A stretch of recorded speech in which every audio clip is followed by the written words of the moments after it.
ఆడబిడ్డల గురించి, ఇంట్లో ఉన్న ఆడోళ్ళ గురించి మాట్లాడే సంస్కృతి ఎక్కడి నుంచి వచ్చింది అధ్యక్ష? తెలంగాణ సమాజం ఇదేనా?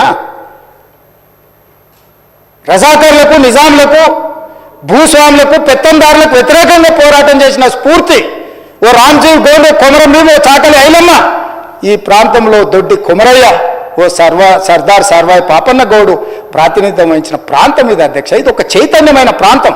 ఈ చైతన్యమైన ప్రాంతంలో ఎదిరించి నిలబడ్డాడు మునగాడు.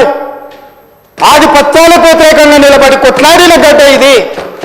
ఈ సంస్కృతిని మొత్తం సర్వనాశనం చేసి ఒక విష సంస్కృతిని నోటికొచ్చింది మాట్లాడి వాటిని పోస్టు చేయించి ఏం పైశాచిక ఆనందం అని నేను అడుగుతున్నా అధ్యక్ష.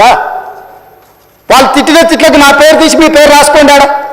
మీకు అన్నం తినబుద్ధి అవుతుందో నేను చూస్తా. తెలంగాణ రాష్ట్ర ముఖ్యమంత్రి అయితే బలహీనం అయిపోయినట్ట అధ్యక్ష? అట్లా అనుకుంటుర్రా? ఓపిక పట్టిన అధ్యక్ష, నేను మర్యాదకుంటున్నా. మీకు ఎంతమంది ఉన్నారో తెలియదు. నాకు చికాకు వచ్చిందని తెలిస్తే లక్షలాది మంది పిల్లలు రోడ్డు మీదకి వచ్చి బట్టలు తీసుకొడతారు అధ్యక్ష ఒక్కొక్కడిని.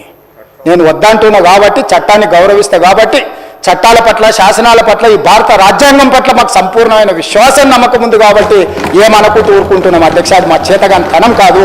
చంద్రశేఖరరావు గారు నీ పిల్లలకు చెప్పు, ఇది మంచిది కాదు, నువ్వు అనుకుంటున్నావేమో ఇట్లా ఏదో చేస్తే మానసికంగా కుంగదీసి దెబ్బతీసి రాజకీయంగా ప్రయోజనం పొందుదామని నువ్వేమైనా కలలుగా అంటే నువ్వు అనుకుంటున్నావేమో. అట్లా కుదరదు చంద్రశేఖరరావు. నేను చెప్పదలుచుకున్నా, హద్దు దాటితే, మాట జారితే దాని ఫలితం ఎట్లుంటుందో అనుభవిస్తారని నేను చెప్పదలుచుకున్నా అధ్యక్ష. పదవి ఎంతకాలం ఉంటుందని కాదు, ఎట్లా ఉన్నామనేదాన్ని నేను లెక్కగడతా అధ్యక్ష. ఆత్మగౌరవం చంపుకొని పదవి కోసం లాలూచిపడి దిగజారే రాజకీయాలు నేను చేయను అధ్యక్ష. ఉన్నంత కాలమే ఉంటా, నిటారుగుంటా, నికార్సుగుంటా. ఏది పడితే అది మాట్లాడితే ఇక నుంచి ఊరుకొని నేను చెప్పదలుచుకున్నా. మీరు అనుకుంటున్నారో ఏది పడితే అది బాగా మాట్లాడితే చలిపోద్ది, లేకపోతే కోర్టుకు పోతే బెయిల్ వస్తుంది, లేకపోతే ఈడిపోతే అది వస్తుంది, ఆడిపోతే ఇది వస్తుంది, మానసికంగా మమ్మల్ని దెబ్బతీసి ప్రయోజనం పొందాలని. అవసరమైతే చట్టాన్ని సవరించే పని అని చేస్తాం. ఏం భాష అధ్యక్ష? ఒకసారి మీరు చూడండి అధ్యక్ష. ఆడపిల్లలు ఆ రకమైన భాషను వాడి ఆడపిల్లలే వాళ్ళ ప్లాట్ఫామ్లలో పోస్టింగ్ చేస్తే ఇది మంచిదా అధ్యక్ష? ఏం సాంప్రదాయం? తెలంగాణలో ఇట్లాంటి సాంప్రదాయం ఎప్పుడైనా ఉందా అధ్యక్ష? తెలంగాణ ఉద్యమం సందర్భంలో కూడా అంత పెద్ద ఎత్తున భావోద్వేగాలు ఉన్నప్పుడు కూడా ఇలాంటి భాషా ప్రయోగం జరగలేదు అధ్యక్ష. ఇదెక్కడి వింత పోకడలు, పైశాచిక ఆనందం అధ్యక్ష? వీటిని క్షమించే సమస్యనే లేదు అధ్యక్ష. నేను స్పష్టంగా చెప్పదలుచుకున్నా. చంద్రశేఖరరావు గారు వినండి, మీ పిల్లలకు బుద్ధి చెప్పండి. ఇలాంటి సాంప్రదాయం, సంస్కృతి భవిష్యత్ తరాలకు ఇవ్వదలుచుకోలేదు. దీన్ని ఇక్కడనే పాతరేయదలుచుకున్నా. ఉప్పు పాతరేస్తే ఇట్లాంటి సంస్కృతిని మీరు ప్రోత్సహిస్తే ఎవరిని వదలను.